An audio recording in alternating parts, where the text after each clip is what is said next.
স্বাধীনতার প্রায় ৮ দশক। আকাশের মেঘ, শরৎ আর বর্ষার পরাধীন রৌদ্র ঘনঘটার মাঝে খোঁজে স্বাধীনতার অলিগলি। আমি জাগলাম, আবিষ্কার করলাম জানলার ধারে চড়ুইয়ের সভা। সশব্দে উড়ে গেল এক ঝাঁক।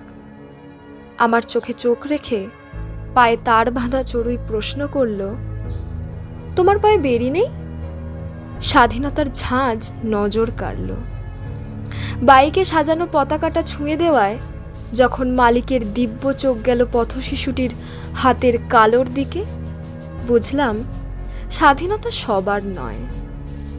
ক্ষণিক পরে সবুজে মোড়া প্রকৃতি, যেখানে শুধু আমি, পাখি আর গাছ বন্ধুদের বিলাসিতায় চলছিল গল্প, পায়ের অকৃত্রিম আওয়াজে শেষ হলো সব।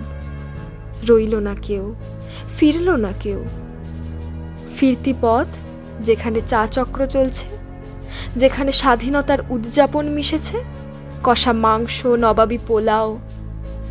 এ বৃষ্টি রোদে জীর্ণ কাপড়ে ফুটপাতে শুয়ে থাকা আমার মা, দু চোখ মেলে দুহাত তুলে খুঁজে বেড়াই স্বাধীনতা।